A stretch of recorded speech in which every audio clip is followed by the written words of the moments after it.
everyone, and welcome to the No Fear Job Search webinar series. My name is Linda, and I am the marketing specialist here at Jobscan. If you are not familiar with Jobscan, we are a Seattle-based company dedicated to building the best online tools for job seekers. This is actually our second year of doing this webinar series, and we are so excited to have Jasmine here for the first time. No matter where you're at in your job search today, we hope this event helps you in some way. Today, we have Jasmine Escalera presenting on how to negotiate a better salary at the offer stage. All these sessions are being recorded, so if you miss any or just want to rewatch them, we are uploading all of them to our YouTube channel in the next couple weeks. You can find those recordings up at jobscan.co/no-fear as well as we upload them. Jasmine will also be sharing her slides from today, and we will send those out after her session. Before I hand it over, I'd like to go over some general rules. We recommend that everyone have their view set to active speaker mode in Zoom, and to ensure that everyone has a good experience free from any distractions. You'll notice that we're keeping you on mute and keeping your videos off for the duration of the session. However, with that being said, we'd still like to hear from you. So there is a text chat feature in Zoom that you can utilize to submit questions or comments to our presenter throughout the webinar.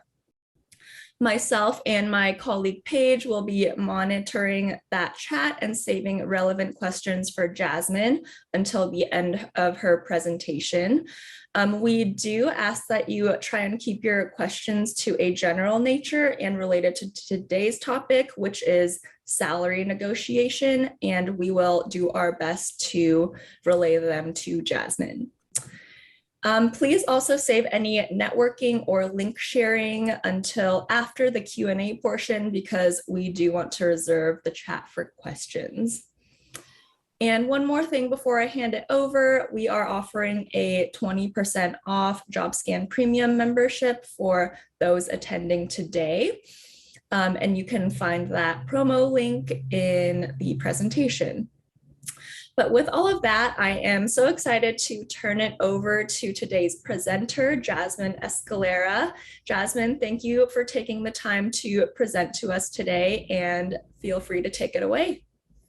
Thank you so much, Linda. And I want to say thank you so much to Jobscan for allowing me the opportunity to talk to you all about one of my absolute favorite topics, which is money. I am here to make sure that you get the max amount of money that you can get in your next job offer. So I am super excited to discuss this. One of my biggest coaching philosophies is that your career is the vehicle for your life, and acquiring the money you deserve for the value you put into your work is a great way for you to actually be able to live the life you want to live. So let's talk today about how to maximize this opportunity, break down all the doubt related to negotiating, and build your confidence so that when you go into your next offer, you really maximize it.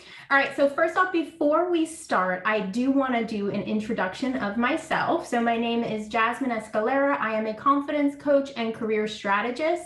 Prior to going into my business full-time, I was working in the nonprofit industry for 10 years.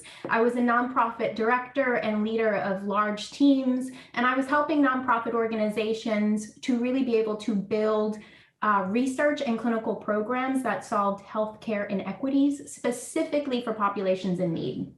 Since starting my coaching business, I have been helping women of color to build the confidence to claim it all in their career. And I do that in a 3-step strategy. First, really acknowledging what it is they want their career to be, setting their career vision and goals. Secondly, helping them to develop a mindset of success so they can achieve it all. And third, developing the strategy and the action plans to go out there and claim it, and also to claim their worth and value. I am also an avid lover of Traveler, and I am the mom of a 4-year-old dog named Cody, who is sitting right here and hopefully will be quiet throughout the duration of the presentation. But if he gets mouthy, please don't hold it against me. So let's go into today's agenda topic. So I want to set the stage for you. So what we are going to be talking about is the down low of negotiation and why it is so important for you to do it starting today. Why negotiation can seem really scary to you, and it can be a scary process, but I want to break down those fears. And then I want to give you 5 solid mindset shifts to help you start negotiating with some serious confidence. And then I'm going to teach you the strategies to not leave any money on the table at all. This presentation is for sure going to be shared with you, but feel free also as we go through the presentation to screenshot things. There's going to be a lot of scripts, especially as we get to the end, when we get to the stage of talking about how to do the negotiation. Feel free to screenshot or snapshot anything you want to keep. All right, so my promise to you today is I am going to share the tips and tricks of how to get the most amount of money that you deserve from day one. So no worries, I got your cash, and I'm going to make sure that you get it, okay? So if you are fired up and ready to learn how to negotiate with confidence and ease, I want you to drop a "oh yeah" in the chat and let's get started. So let me see some "oh yes." Yes, Adriana, I see an "oh yeah." I see, oh Nick, I got a "woo." I got a "yes queen." Okay. Oh, I see dollar signs coming through too. You know, I love me some dollar signs. Yes, I see it. Giddy up from Bob. Oh yes, I love it. I see yes with dollar signs. To get to know how to negotiate. So let's do this. All right. So first off, I see another "oh yeah" with dollar signs. I love me some dollar signs. Let's start with the 411 on negotiation and why it is so important. So when you think about the word negotiation, there's probably some good, bad, and ugly definitions that are popping up in your head right now. Mainly, you might have some ugly definitions, right? And we'll talk about some of those later. But I want to level set on the real definition of negotiation and then tell you why it is so important, because I want you to get fired up and ready, okay? So let's talk about the real definition of negotiation. Negotiations involve 2 or more parties who come together to reach an end goal through compromise or resolution that is agreeable to everyone involved. One party will say what they want, and the other will listen, accept, or counter, and a process incurs until there is an agreement. So there's a few things I want to break down with this definition, right? So first off, I want to break down this concept and idea of mutually agreeable and beneficial outcome. Very often, one of the things that scares us about negotiation is I'm not going to get what I want, right? You will be able to get components of what you want. Sometimes you won't get all of what you want. You want to think about mutually agreeable, beneficial outcome. I also want to break down that this is a process. So often I have had individuals come to me and say, yeah, I've negotiated. I told them what I wanted and they said no. That's it. That's the whole process. That is not a negotiation process. A negotiation process is a back and forth. And in fact, one of the things that scares us the most about negotiation is actually, first off, saying the thing we want, so advocating for ourselves. And secondly, it is that back and forth. So what ends up happening is we accept that first thing just to shut the process down. But what I want you to really get comfortable with is the idea and concept that this is a process that you are going through, and that there are things that are going to have to shift back and forth between you and the other individual, especially at the offer stage. Because at the offer stage, you are going to get an offer, and you are always going to go into the negotiation process, and it's all new, right? You're negotiating salary, you're negotiating all of these other components of a compensation package. So that process is going to take some time, and be comfortable with sitting in that process. All right, so why is negotiation so important? So you want your money for now, but you also want your money for later. And I used to love those candies, now and laters. Now that just made me think of it.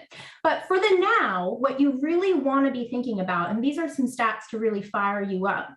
64% of job hunters accept the first salary that they are given. And we do not want that. Why? Because 90% of hiring managers are expecting for you to negotiate, and not just that, they do not offer their best and final salary with the initial job offer. So if you do not negotiate, you are already leaving money on the table. And that is something that I really want you to understand, is if you do not negotiate, 90% of hiring managers are not starting at their best. So you are already leaving money on the table, and you already are not accepting your worth and value from the beginning. I also want to just talk a little bit about the long-term view, right? And this might really fire you up.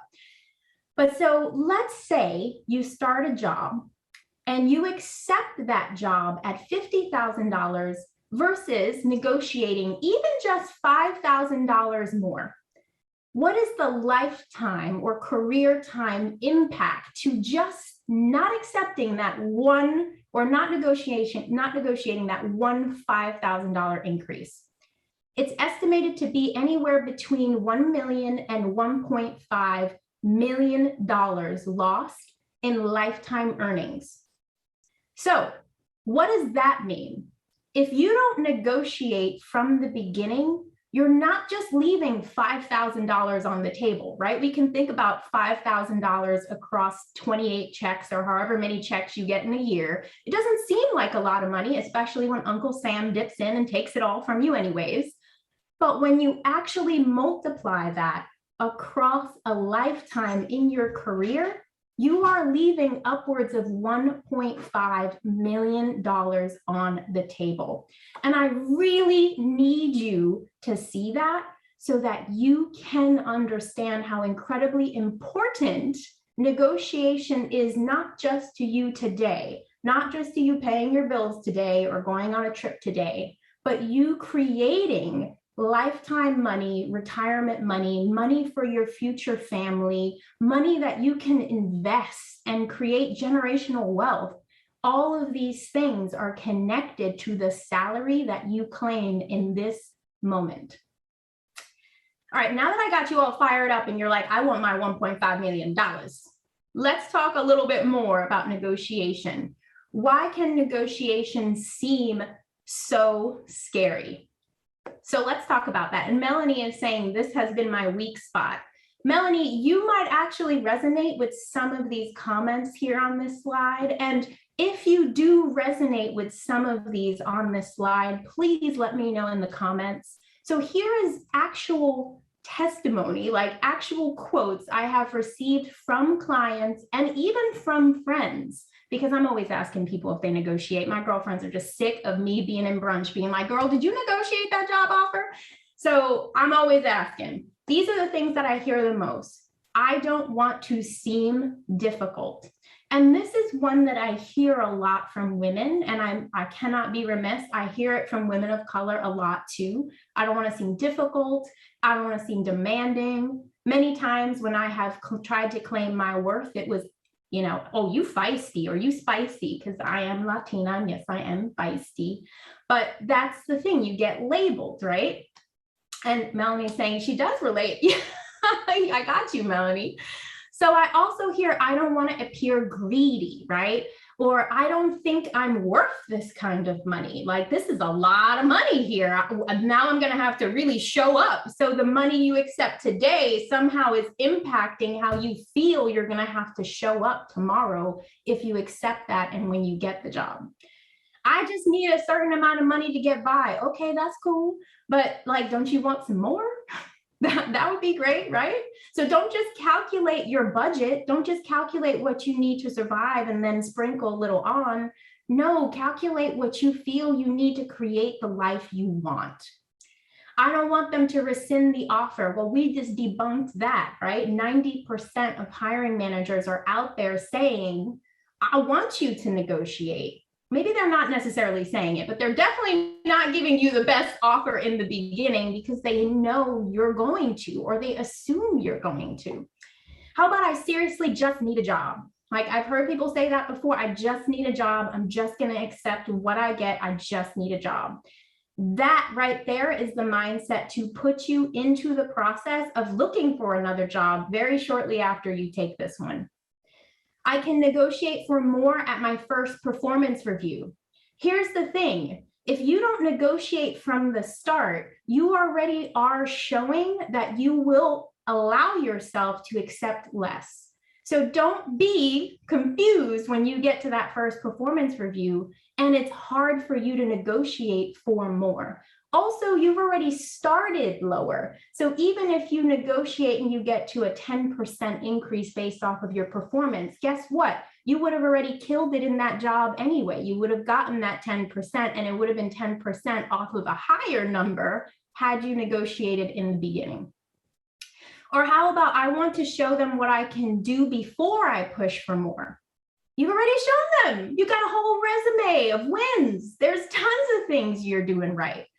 Or how about why bother? It won't work anyway. Well, you haven't even tried. So let's kick that mindset out. So these are all the things that really make negotiation, or all the comments that I've heard when I ask people about how they feel about negotiation. You might feel many of these things too. So why though? Why do we feel this way? Well, there's a multitude of different reasons. So societal assumptions and gender norms are huge, right? Societal assumptions and even cultural assumptions, like people assume things about you based off of who you are and where you came from, or where they presume you came from. Gender norms are huge. Like, as women, we are told to act a certain way and to not put ourselves first.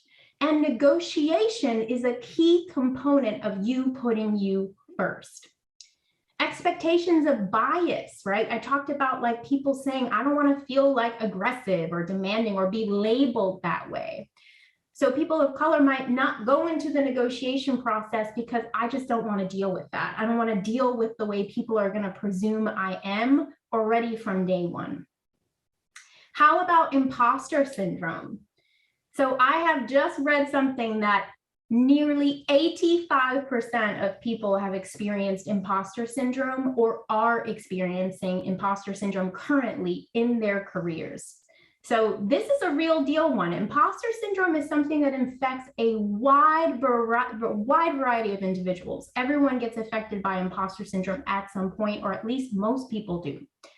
Imposter syndrome really creeps its ugly head when you are doing something completely out of the norm, when you are stretching yourself, and negotiation can feel that way. So you might experience imposter syndrome during the negotiation process. Also, self-doubt, right? Like just doubting yourself. So doubting your abilities to be able to go through this process, doubting your abilities to be able to claim the money that you want. And then fear of judgment, fear of what they're going to think about me. So all of these components work within the negotiation process. And it's so important for me to discuss this because I want you to understand that those feelings that you feel about negotiation being complex are legit. They are real. And likely they are due to experiences you've had previously external to you. So I want to also talk about some mindset shifts that you can, and I see Jeff saying, what is imposter syndrome? So before I kick into the next slide, let me just answer Jeff's question. Imposter syndrome is feeling like a fraud. So when you are at work, you feel like a fraud. You feel like somebody's going to find you out, right? You feel like, oh, they're going to know that I really don't deserve to be here. That's one of the major components of imposter syndrome. Imposter syndrome is experienced very highly in the workplace. It can be due to external factors and then have an internal impact, like self-doubt, like feelings of fraud, like feelings like I don't think I should be here. In the job search process, it holds you back from accepting positions that are stretch positions because you don't really think you can do it, but you have the capabilities to. So I hope that helps. Yeah, and Yogi says the feeling that you are not worthy. Yes, exactly, Yogi. That's a great one for imposter syndrome.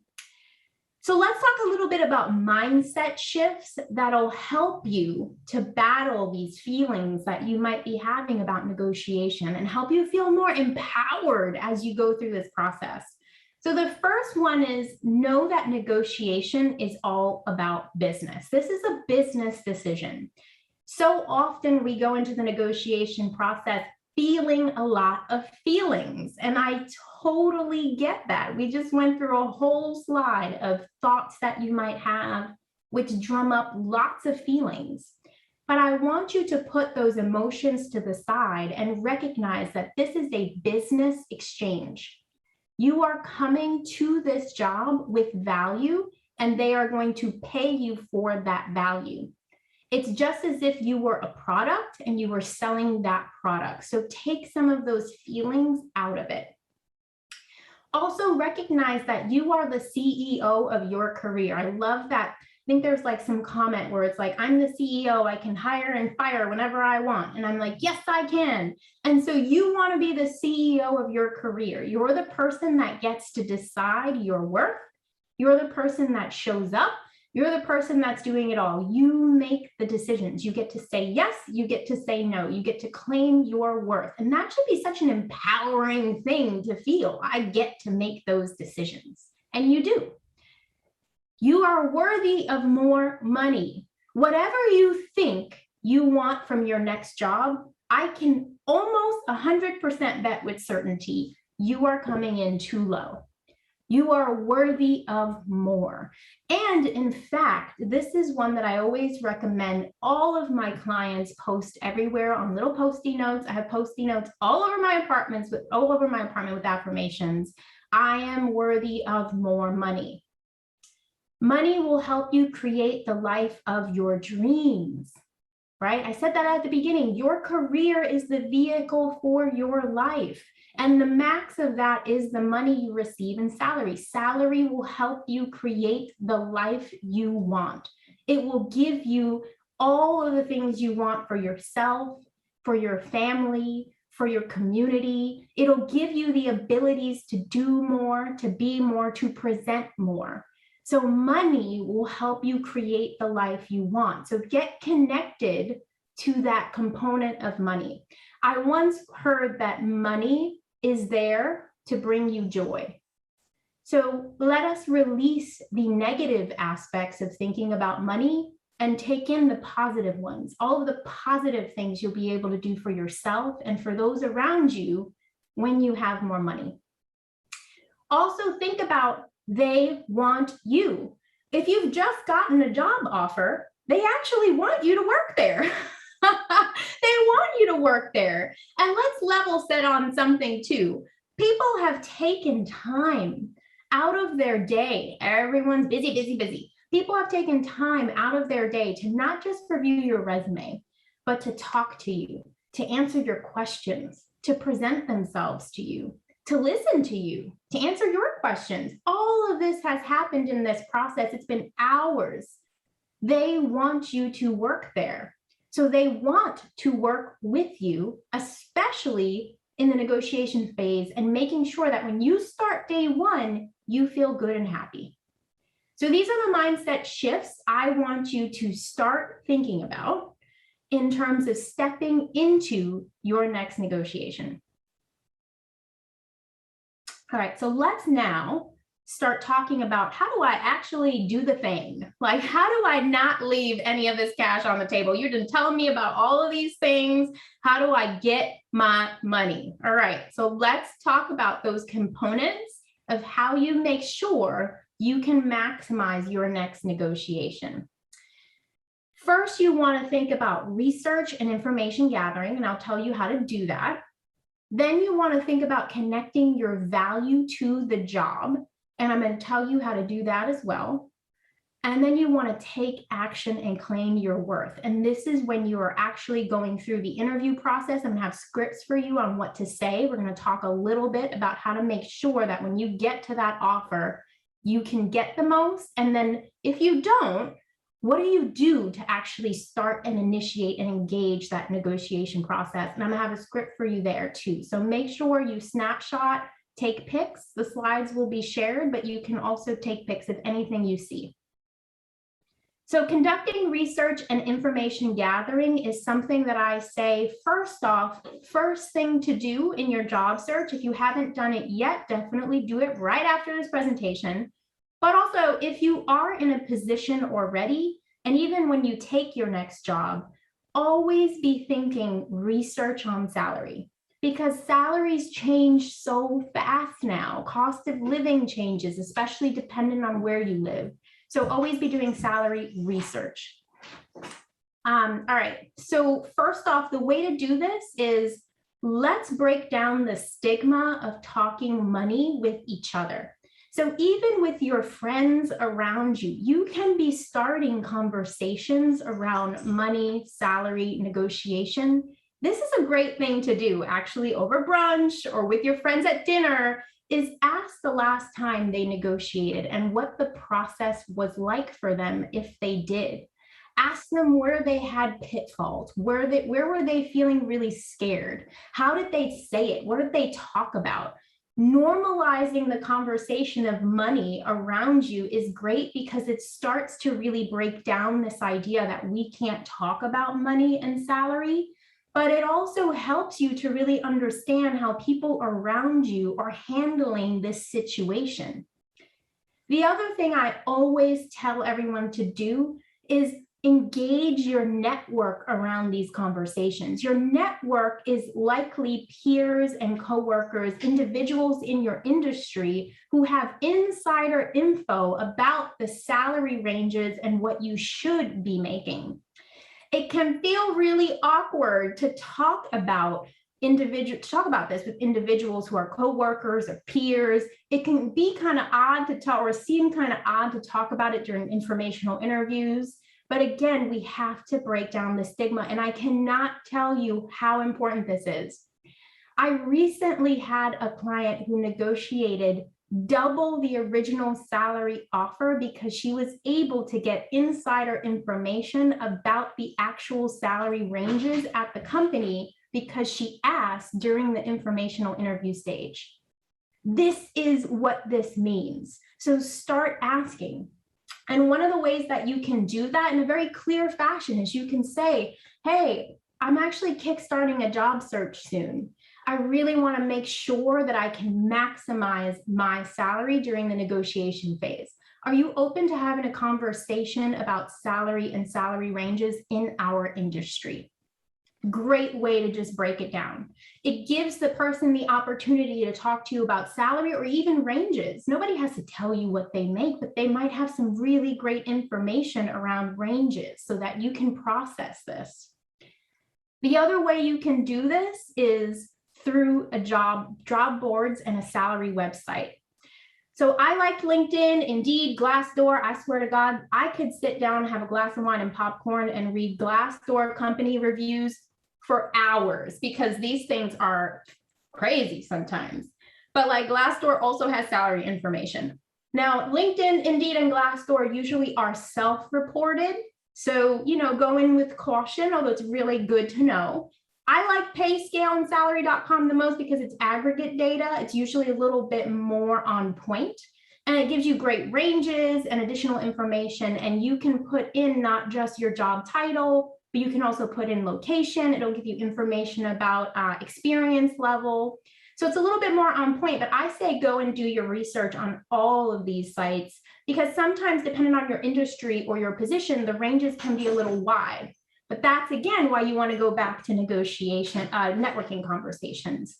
So if your salary range seems a little wide on these sites, then you really need to get nitty-gritty into talking to people. Oh, Michelle says Robert Half has a great salary review conducted annually. I love that. I did not know that, Michelle. I'm going to look that up right after. Thank you so much for sharing with everyone. All right, connecting your value to the job details. So when you're thinking about claiming your worth, you really want to get connected to your value. One of the things I tell everyone to do is keep a portfolio of wins, not just during the job offer stage, but throughout your whole career. You want to have a portfolio of wins. I call it your I'm dope journal, or sometimes I call it the I'm the sugar honey iced tea journal. Whatever you want to call it, you can call it whatever you want. But what I tell my clients to do is schedule a time at the end of every single month where you sit down and you write out your wins. You write out your value. This helps you connect to your value consistently and constantly throughout your career. It helps you see your growth. It helps you see your trajectory. If you haven't done that, that's okay. You can do it now, and it'll gear you up and fire you up for this offer stage. It'll also help you think about how you want to talk about yourself and your value during the negotiation phase. Because in the negotiation, you're going to want to say, yeah, but you're going to want to pay me more because I've done this thing and I can do it for you here too. But you'll be able to do that if you've already connected to your wins and your value. And in order to connect to your wins and your value, I've got a few set of questions here that'll help you start to think about that. So have you saved your company time or money? And if so, how much? Have you added to your company's profit? Have you directly contributed to helping your company meet its goals? What kind of projects have you taken on beyond the scope of your job is a great one. How have you led your team to a win? Have you covered for your boss? And if so, how? That's great too, because that means you're doing some higher level work. And what accomplishments are you most proud of?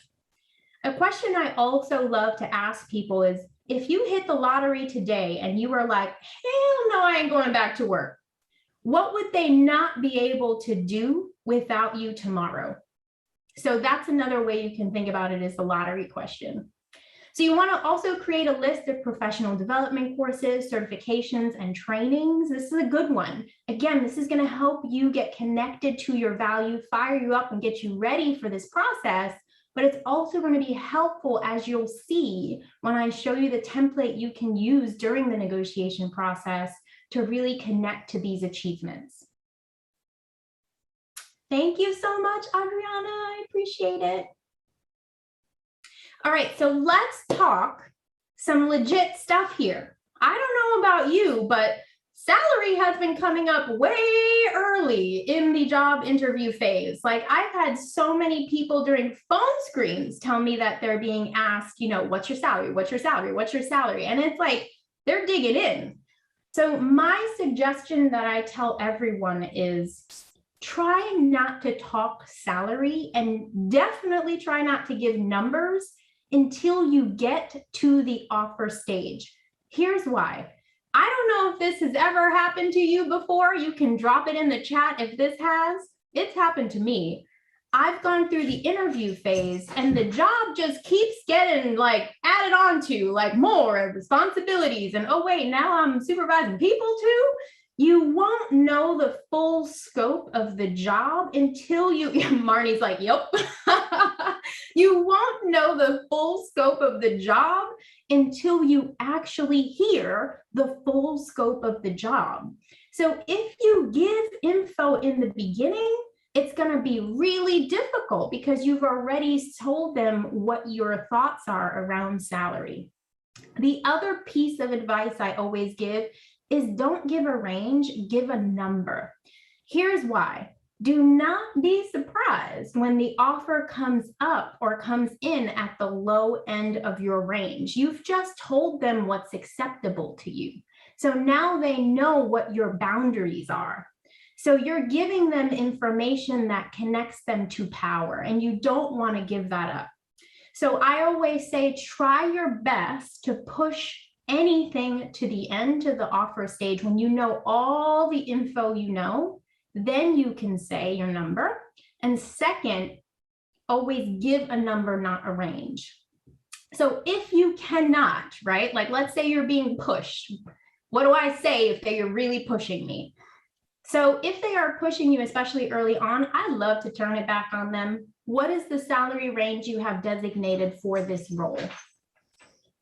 If they're not comfortable sharing that, you can say, oh, that's cool. I like to discuss salary when I have a deeper understanding of the role and your needs. You can cut out that that's cool. All right. The other thing you can do is you can say, I would like to discuss salary later in the process when I consider it amongst the full compensation package.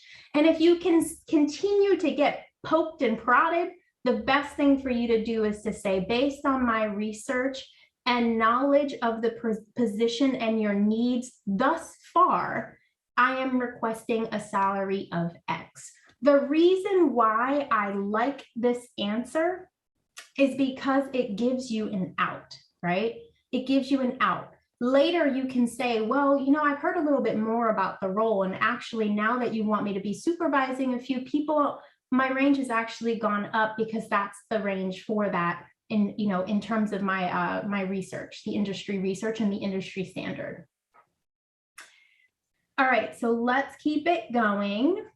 So now you're at the offer stage, right? So you've been able to bypass, hopefully, talking about salary, or you've given in one of the pieces of scripts that I've presented to you.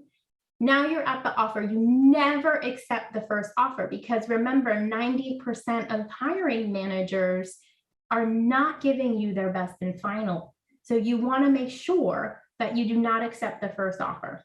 So you can say, thank you so much. Can I please have the full details or the details for the full compensation package so I can review all the key items related to this offer? You want to make sure that you actually get all of the information possible so that you can check everything out. I have a lot of clients who are in the tech field, who are going in with startups, and they're getting some great offers that are not necessarily salary related, but like equity related. So they're like, ooh, stocks, options, like that makes up for it. What happens if this company goes public? Like they could be millionaires. So, you know, you want to consider all of the pieces. Now, when you are in the negotiation process, remember that everything is a back and forth. So you've just gotten the offer.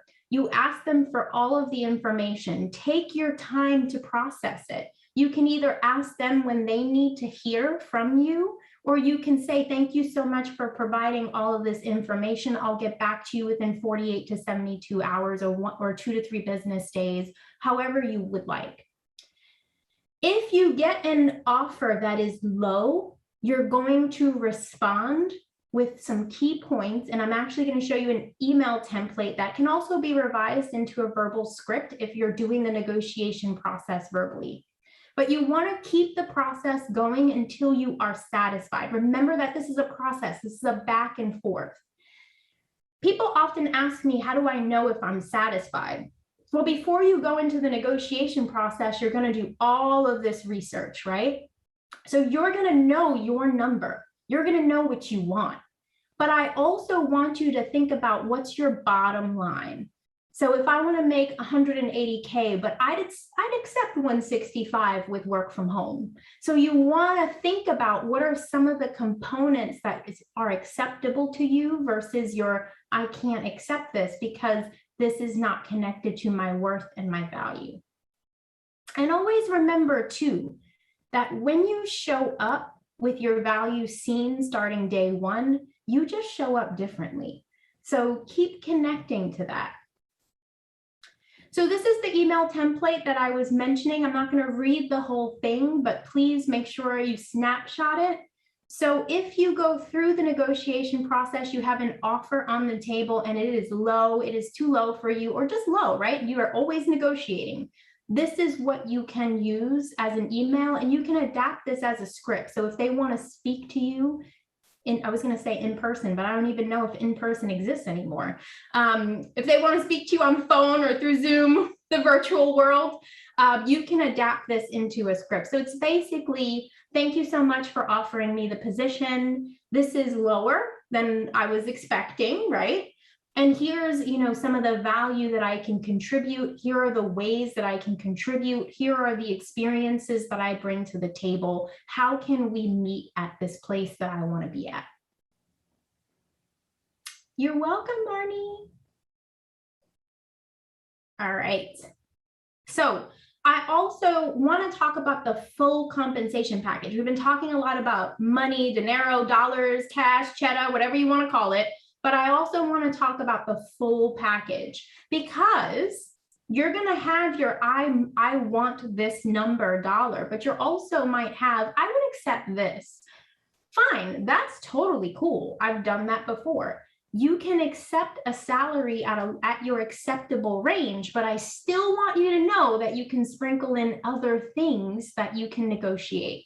So you may want to negotiate salary first and then sprinkle in these things, or you can bring these things into the conversation as it's happening. So some of the things that you can consider negotiating are 401k matches and eligibility. Flexible schedules, including work from home, are huge right now. I mean, it's so big to be able to have the capacity to work from home. A private office, I can tell you, when I had my first private office, I was like, oh, yes, I made it. I decorated it and everything. It was amazing. Bonuses, equity and stock options, travel reimbursement. Allison says, is 401k unique to the USA? That's such an interesting question, Allison. 401k is our retirement benefits. So maybe it is if you haven't heard about it before. So we also can negotiate travel reimbursement, tuition reimbursement, professional development funds. I love when these are sprinkled in, because it's the opportunity for you to take money from a company and grow yourself. So why not, right? I love when professional development funds are added to a package. Relocation expenses and additional vacation time or PTO. We have all been locked up. I'm sure you need yourself a vacation, sip some cocktails on a beach somewhere. Additional vacation time could be great for you. Here's also some questions you can ask about the compensation package that may help you negotiate or think about what you want to negotiate. So for example, is there a 401k matching benefit? If so, what are the details, right? So if they tell you, yeah, there's a matching benefit, but we won't match until year 4. Well, hey, maybe you can negotiate for them to start matching in year 2. What are the options for medical insurance and how much is my contribution? Maternity and paternity policies, hours, right? What are the typical hours? Flexibility in your schedule, work from home, we talked about, holidays. So here are some of the questions you can be asking. Here's a few more. What's going to be my office space? I don't even know if people are in offices now, but some offices are open. Are there any other benefits like sign-on bonuses? I love sign-on bonuses. So if your salary can't be met, a sign-on bonus might be a great way to add it on. Year-end bonuses. And then I always like to ask about, even, if the salary is great, everything looks great, I've negotiated to the max. I still always like to ask, what happens during performance-based raises? What's your typical raise policy? What's the typical percentage people in my position are acquiring or in a similar position to me? All right, so the last thing I always get asked in the negotiation process is, what happens if they don't give me what I want? Should I take it or should I go? This is totally a personal decision. I cannot make that decision for you. What I can tell you is that what a company provides you during the negotiation phase, to me, sets the stage for how I'm going to engage in this position moving forward, but also how they are going to show my worth and value as I continue to grow in this organization. So it's incredibly important that if you accept something, you feel good about it, irregardless of it's what you wanted, that big number you wanted, that you feel good about it. because this sets the stage for how you will walk, talk, move in this position, but it also sets the stage for negotiations in the future. And I'm not just talking salary negotiations, I'm talking promotions. I'm talking negotiating anything as you move forward. So if you accept, pop the bottle, right? We're excited. We're going into a new job. This is amazing. You've just negotiated. You've got everything you wanted. If you have to walk because you're like, absolutely not, my value has not been seen and I want more, fantastic. That's awesome. Kudos to you. I'm glad you have stepped into your power. Use every single piece of information that you have gathered to claim your worth in your next job offer. Nothing that you have done is invaluable. You have not lost anything. In fact, you have gained so much in experience. Negotiation is a skill that you will utilize in every single aspect of your life, not just in your career.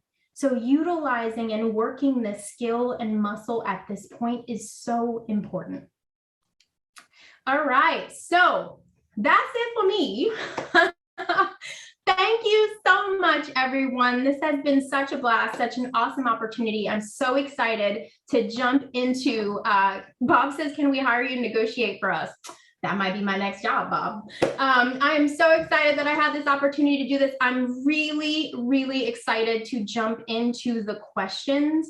If you want to connect with me, I am always on Instagram and LinkedIn. Seriously, I need to stop. But I post videos, tips, tricks, everything on both of those platforms. I also let you into different aspects of my life, like my, I'm probably gonna go have some wine tonight, so you can join me on, my stories and check out my wine expeditions. But I'd love to connect with you there. So I'm ready for the Q&A. Thank you so much, Jasmine. We have some great, compelling questions coming in here, and we will get to as many as we can. So let's start with Raj's question. He asks, how do we answer what is your current salary question, which I believe companies are actually not allowed to ask anymore? No, they are not. You're absolutely right, Linda. Companies are actually not allowed to ask you that question. So the best way that I like to answer that is just to say, actually, my current salary is not relevant to the value I'm going to provide to this position with you. And you just shut it down. Like, you don't even have to tell them that's illegal. You shouldn't ask that question. Just say that is of no relevance to what I am going to bring to you in terms of value within this position. Awesome.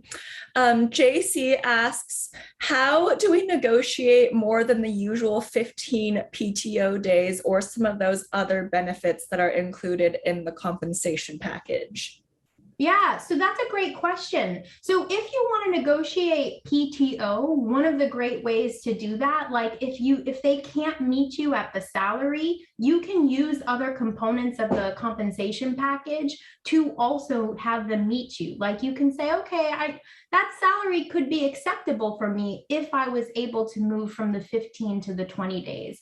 You could also talk about how, the vacation, the extra PTO time is not going to be of impact to you. You can also talk about, this is a point where, bringing in your prior position could be helpful. Like, you could say, actually, I'm leaving a job that gives me 25 vacation days. So that's a point where it's helpful for you to never divulge your salary from your last position. But one of the things that I was able to negotiate was a salary increase because I was leaving a healthcare package where all of my healthcare was covered. And now I was stepping into a position where I was going to have to contribute.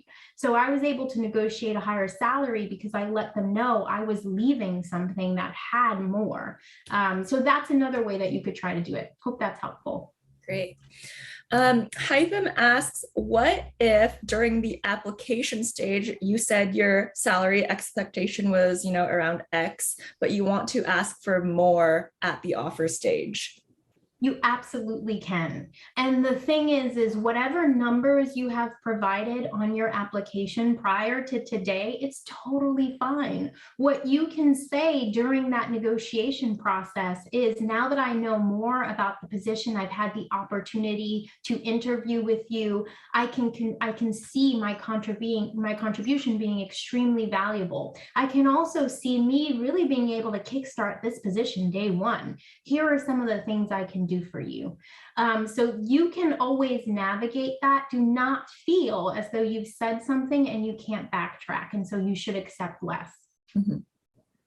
And I know a lot of people had this question in particular, so I'm going to get to it. Bob and a couple other folks ask, what do you do if job applications force you to enter a number? Oh, I hate that. It's the worst. I really hate it. I would enter something that makes sense based off of your industry research, right? So that would be something that I would really connect to what the industry standard is.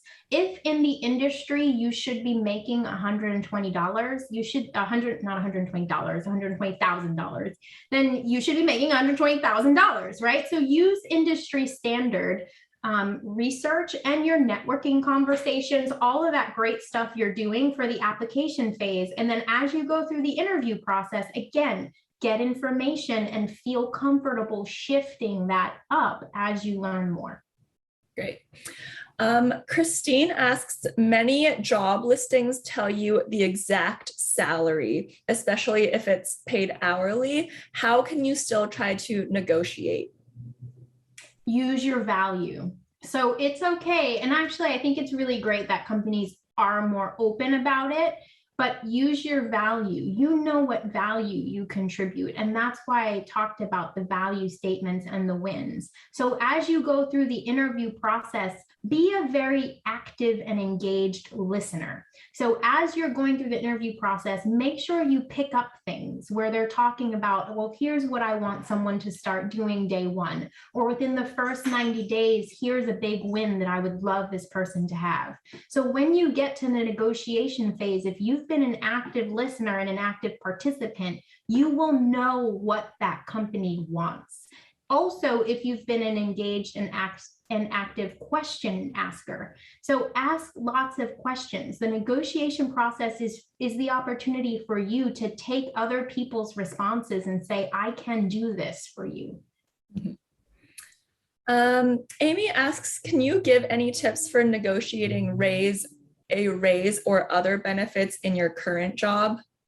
Yes, I love that question. The process is actually really similar. So you want to do research. So you definitely want to do what I call the external research. So what we talked about in this presentation is the external research. Clue into this, there's internal research. Internal research, usually as a job seeker, unless you have an in at the company, you can't do that. But if you are in the company, you sure can. So what you can do is you can go to your HR representative and you can say, I am looking for some information about my growth here and my next opportunity here. Can you give me a little bit of information around what my next step position is and what the salary range or salary band for that position is? So they should be open to talking about that with you. And now you have just gotten some information about what the range is internally for the role. That doesn't mean that you wouldn't want to negotiate more. Of course, if the industry standard tells you it's more, you can negotiate more. But that's one thing I always tell people to do if you're looking for promotion or pay raise internally, is do both internal research and external research. And you still want to connect to your value, but this time you're not connecting it to a job description. You're connecting it to what the company needs you to do. You're connecting it to their mission. You're connecting it to your department's goals. You're connecting it to what your boss tells you is really important, right? And then you're also connecting it to whatever that next step position is. So I'm amazing and I should get this raise because I've done these things, but here's also how I can contribute even further to what we're doing here as a company. Mm-hmm. Truval asks, if you are a new grad who just graduated from college, should you still try to negotiate your salary when you have very little work experience, or should you just take what you are offered? Never take what you are offered. No, you have so much value. It doesn't matter if you've just graduated. Connect to what you've done during your studies. If you've done internships, if you've done volunteer work, are there specific courses that you've taken that can help you jumpstart in your position a little bit quicker? There's still a tremendous amount of value you can provide even as your first job in. So think about those things. Work study, I don't even know if that exists anymore, but I did that when I was in college. So think about the things you've done and the value you've added, even while you were in your coursework. Melanie asks, how do you avoid suggesting a number that's too high and losing out altogether? So this is the thing. So long as you've done the research and the research shows that's what you should be making, there is no such thing as a too high number in my book, right? So that's why I really want you to do research, because we can allow our fears to really step into the negotiation process, and then we'll start thinking, is this too high? Are they going to back out? But if this is legit, sometimes I've had one or two clients that have come to me with some numbers where I'm just kind of like, where did you get that from? And we have to set the stage, but usually people are underselling themselves. So I want you to connect to the real research, do that first, and realize that if that's what you should be making, there is no such thing as a too high. Mm-hmm. Let's see. Sonia asks, how do you manage multiple offers coming in and the timing if they don't all come in at the same time? It can be so difficult because then you run the risk of losing an offer. So you said the person's name was Sonia? Yeah. Sonia! We're all giving you rounds of applauses here. Amazing. Yeah. That means you've got multiple job offers and you are killing it and you're doing a great job. Pat yourself on the back. So here's the first thing I will say. You might lose out on something, right? That's just the reality. I want you to really think about what organization, what company, what job feels best to you, and really try to pitch for that to be the one that is coming in where you want it to be. So think about what you really want, in terms of this is the job, this is the environment, this is it.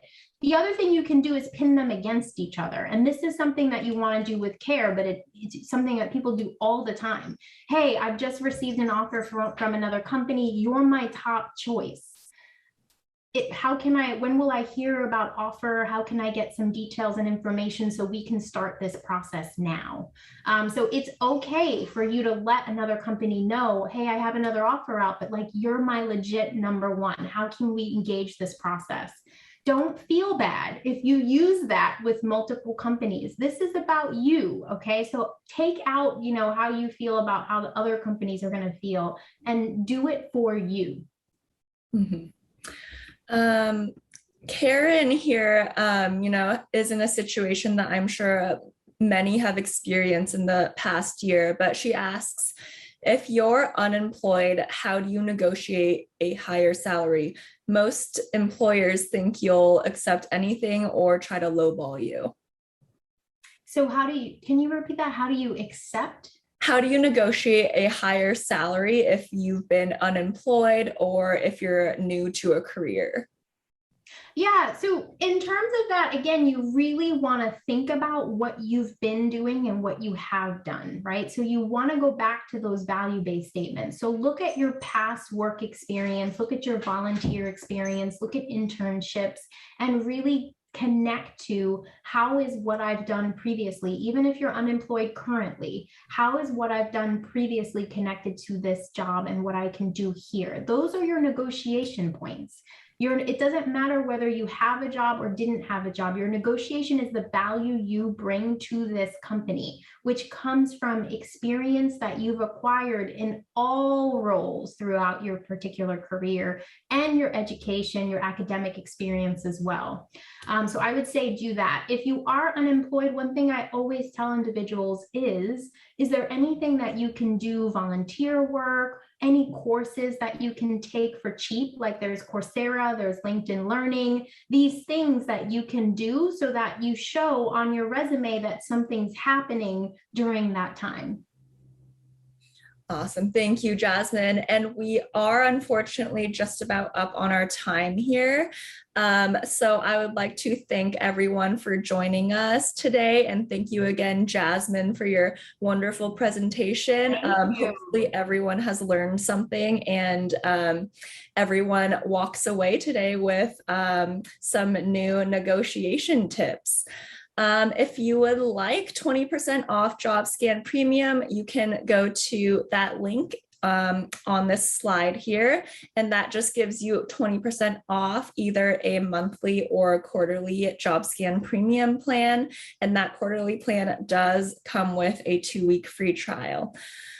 Please also check out our other great webinars coming up next week at jobscan.co/no-fear. We have some great topics coming up, I know, on ageism, resumes, LinkedIn, all very relevant. That is it for today's presentation, but Jasmine will leave this slide up and we will leave the chat box open for a little bit longer in case you want to submit any last comments. I just want to thank everyone for attending today and best of luck to all of you in your job searches. Best of luck, everyone. Get that money.